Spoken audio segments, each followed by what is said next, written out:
Western Spring Television. Ours it is.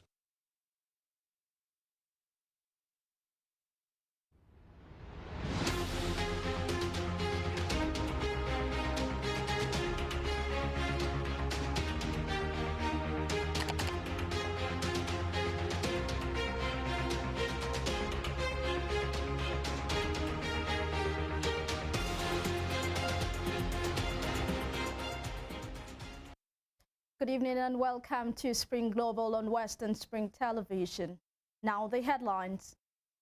Russia President Vladimir Putin to visit eastern Ukraine soon. Tanzania court sentences 11 people to death over the murder of renowned anti-Putin activist Wayne Lotter. Iran says over 200 people killed in the country's unrest. My name is Evelyn Ohiole. Russian President Vladimir Putin will in due time visit the annexed Donbas region in East Ukraine. Kremlin spokesman Dmitry Peskov disclosed this Arden that in due time the president will visit the region, which is part of the Russian Federation. The Kremlin did not, however, indicate when this could happen. In late September, Putin formally annexed Donetsk, Luhansk, Kherson, and Zaporizhia regions that were partially occupied by Russian forces in East Ukraine. United States President Joe Biden does not intend to speak to his Russian counterpart Vladimir Putin about ending the Ukraine war, as conditions for such discussions currently do not exist. The U.S. National Security spokesperson John Kirby disclosed this to newsmen, adding that they are not yet at the point where talks seem to be a fruitful avenue to approach right now. Russia had earlier said the West must recognize Moscow's declared annexation in September of new territories before any talks with Mr. Putin. Ukraine Foreign Minister Dmitry Kuleba has held a conference with Ukrainian ambassadors amid threats to the country's diplomatic missions. Mr. Kuleba disclosed these on his social media page, adding that there are 18 cases of threats in 12 different countries. According to Kuleba, the terrorists are trying to intimidate Ukrainian diplomats and weaken Ukraine through such actions. An attempted bomb attack in Spain, packages with torn-out animal eyes have been received by the Ukrainian ambassador in Hungary, the Netherlands, Poland, Croatia, Italy, Austria, the Czech Republic, the Vatican, France, as well as reports of mining in Kazakhstan and a suspicious letter in the United States. In Africa, Kenya's President William Ruto has suspended 4 election commissioners who disputed his victory in August polls and formed a panel to investigate whether they should be removed. Ruto's move comes after the National Assembly asked the president to form a tribunal against commissioners Juliana Cherera, Justus Inyanga, Irene Massett, and Francis Wanderi. President Ruto also formed a tribunal chaired by High Court Judge Angre Muchelule to investigate the commissioners and report any constitutional violations or gross misconduct they may have committed. The quartet had questioned Ruto's election win for defying maths and logic at the time, saying they could not support the opaque vote count. Ruto received 50.49% of the votes cast on August 9, narrowly beating his rival Raila Odinga, who managed 48.85%. Videos have surfaced of a brawl inside Senegal's parliament. The fight began after opposition lawmaker Massata Sam hit Ndiaye Gnibe from the ruling party during a budget presentation. Since a July legislative election where the ruling party lost its comfortable majority, there has been tension between the ruling and opposition politicians. A court in Tanzania has sentenced 11 people to death over the 2017 murder of renowned anti-poaching activist Wayne Lotter. Lotter, a 51-year-old South African based in Tanzania, was a founder of the PAMS Foundation, which works to stop the poaching of elephants and trafficking of ivory in the East African country. He was shot dead in Dar es Salaam when the taxi he was traveling in was ambushed. Those sentenced to death include 9 Tanzanians and 2 citizens of neighboring Burundi. Judge Leila Mgoya of the High Court said there was compelling evidence that linked the 11 to the 2 counts on which they were charged: conspiracy to commit murder and murder. The World Health Organization, WHO, has said the United Nations still cannot get unfettered access to bring humanitarian aid into Ethiopia's Tigray 1 month after the ceasefire. The UN's health agency said yesterday that just a trickle of aid had managed to get into the northern region, which is in the grip of a humanitarian crisis after a 2-year conflict. The Ethiopian government and regional forces from Tigray agreed on November 2nd to cease hostilities, a dramatic diplomatic breakthrough in a war that has killed thousands, displaced millions, and left hundreds of thousands facing famine. Last week, the UN's World Food Programme said aid deliveries into Tigray were not matching the needs of the stricken region. Former United Kingdom Trade Minister Conor Burns has been declared of misconduct and will be readmitted to the Tory party. Mr. Burns was sacked as Trade Minister in October amid allegations that he touched a man's thigh in a hotel bar during the Tory party conference. The MP for Bournemouth West has, however, consistently denied any wrongdoing. A Conservative Party spokesperson said it had reviewed all the evidence available and concluded there was no basis onto which to investigate further.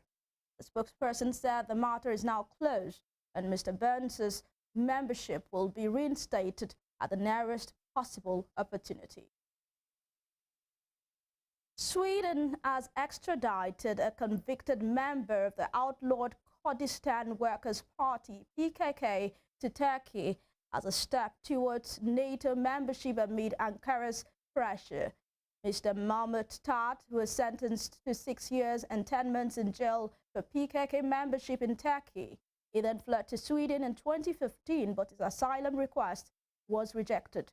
According to Turkish media, after Mr. Tat's arrival at Istanbul airport, he was taken by Turkish police and referred to court. In May, Finland and Sweden announced their bids to join NATO because of Russia's war in Ukraine, but Turkey has hindered the process over Ankara's legitimate concerns, as it has accused Finland and Sweden in particular of providing a safe haven for outlawed Kurdish groups it deems terrorists. You are watching Spring Global on Western Spring Television. We will be right back after this break.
television.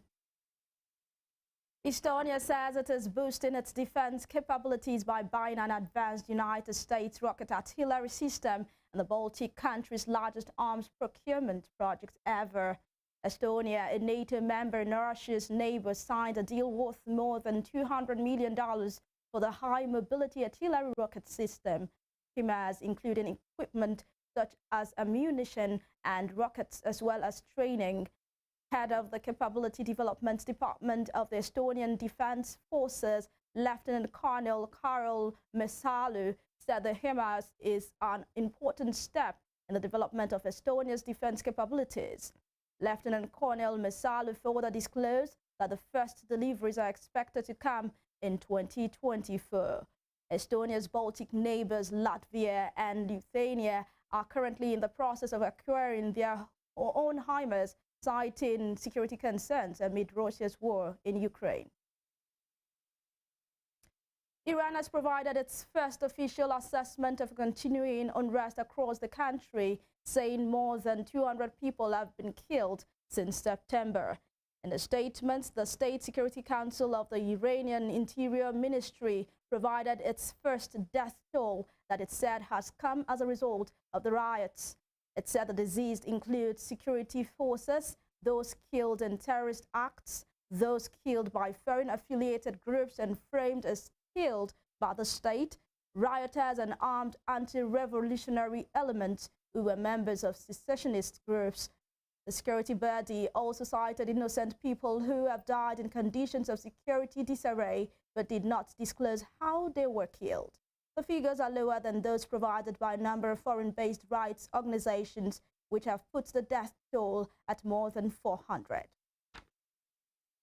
The United Nations has said Myanmar's military government is using capital punishment as a tool to crush opposition to its rule and has sentenced more than 130 opponents of the regime to death since February 2021.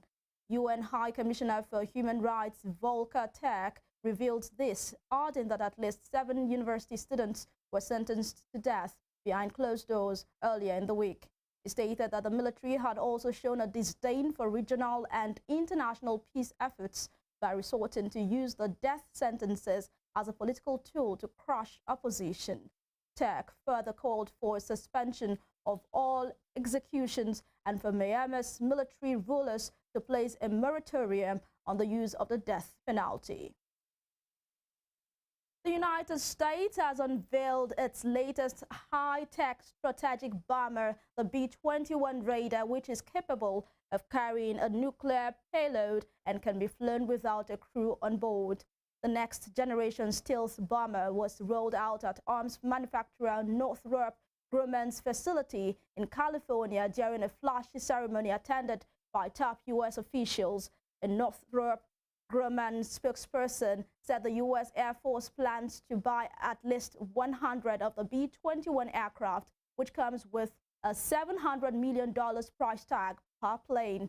The unveiling of the new bombers comes at a time of heightened geopolitical tensions between the U.S., Russia, and China amid the war in Ukraine and the territorial integrity of Taiwan. Moscow and Beijing are also currently developing strategic stealth bombers. China's Xian H-20 and Russia's nuclear-capable Tupolev Pakda, which are expected to compete with the B-21. United States Secretary of Defense Lloyd Austin, in a speech, said most air defense will struggle against the B-21 Raider. The B-21 Raider is the first strategic bomber in more than 3 decades. It is a testament to America's enduring advantages in ingenuity and innovation. 50 years of advances in low observable technology have gone into this aircraft. And even the most sophisticated air defense systems will struggle to detect a B-21 in the sky. And the B-21 is carefully designed to be the most maintainable bomber ever built. And let's talk about what the B-21 can deliver. The Raider is designed to deliver both conventional and nuclear munitions with formidable precision. Still in the U.S., victims of the Uvalde school shooting that left 21 people dead have filed a lawsuit against local and state police.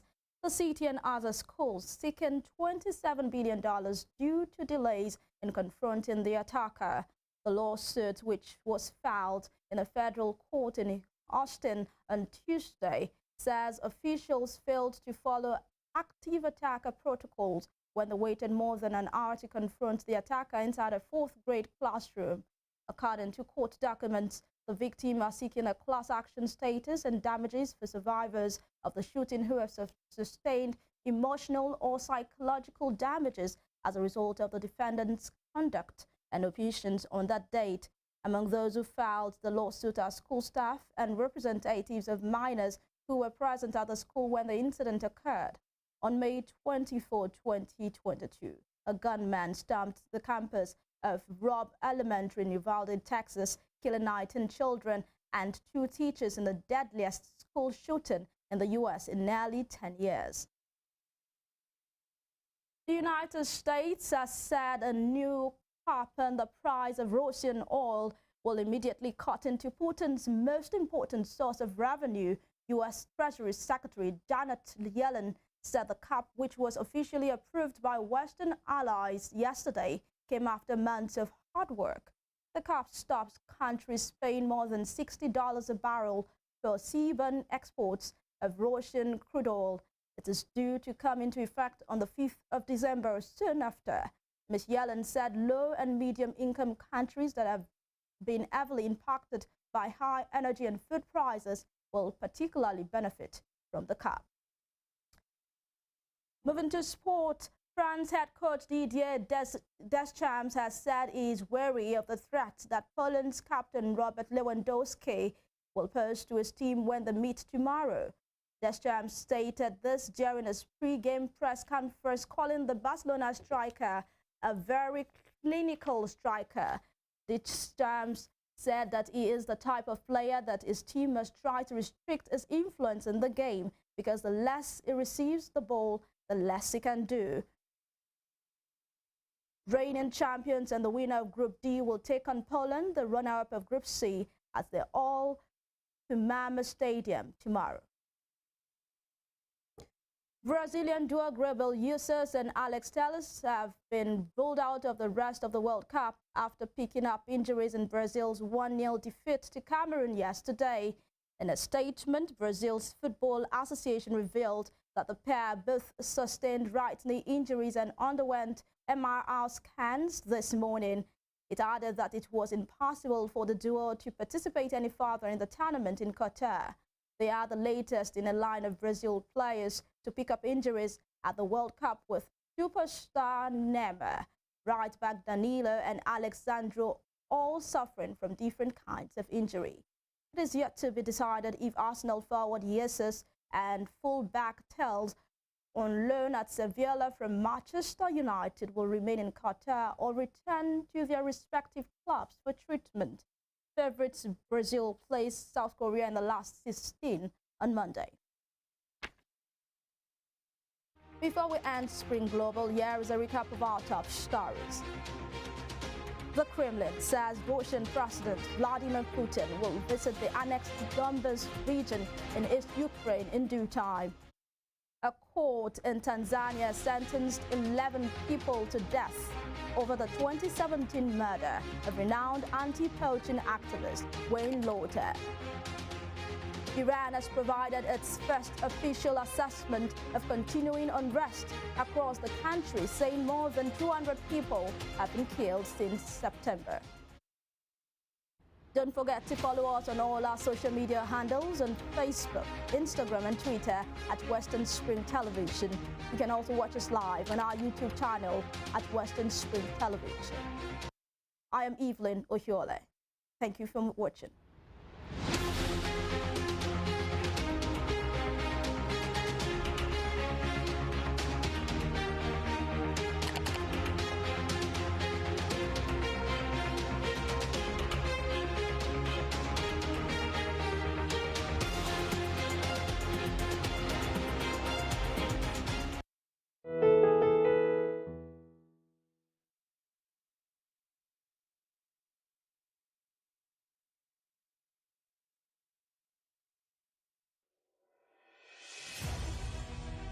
Can you imagine the feeling when you get your news as the break with facts and clarity?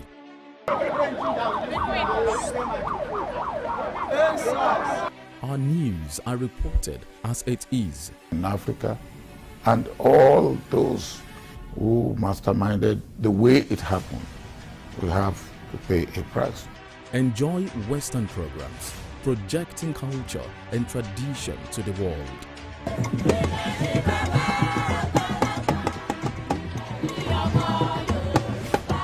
Brought to you as the break and recapped every hour for your update.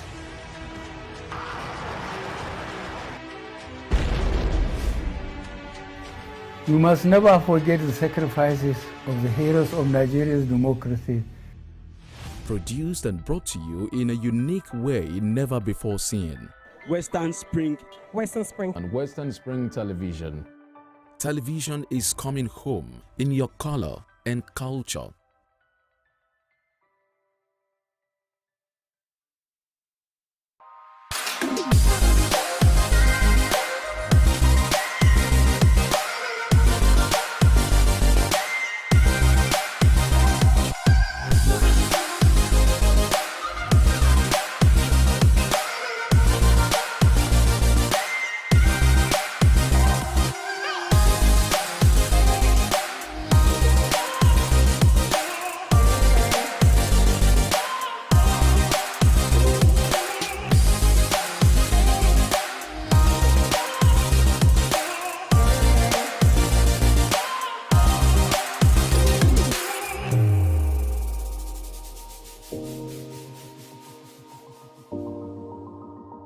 How would you like a TV station that breaks the barriers of your TV screen? A TV station that brings infotainment to your forefront, breaking the conceptual fourth wall. Giving you television that is personal to you and your everyday life. Indigenous broadcasting for every man, cutting across the shackles of age, class, and language. With the best of equipment in digitized broadcasting. At Western Spring Television, your television experience has never been this magical.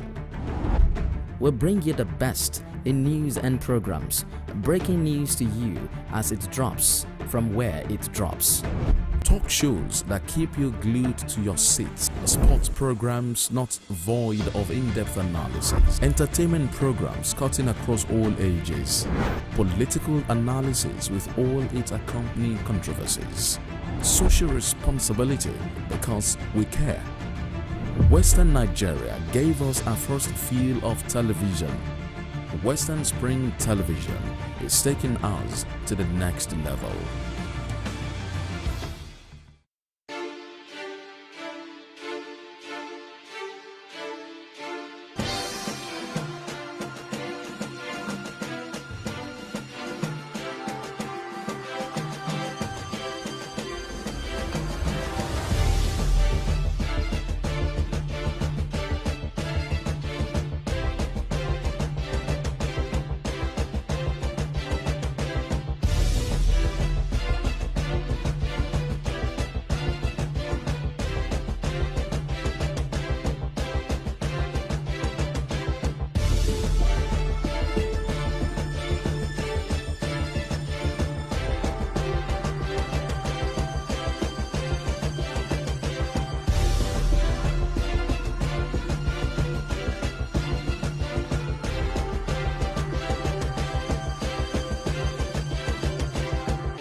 Èdè Yorùbá jẹ́ ọ̀kan lára àwọn èdè tí wọ́n ń sọ ní agbègbè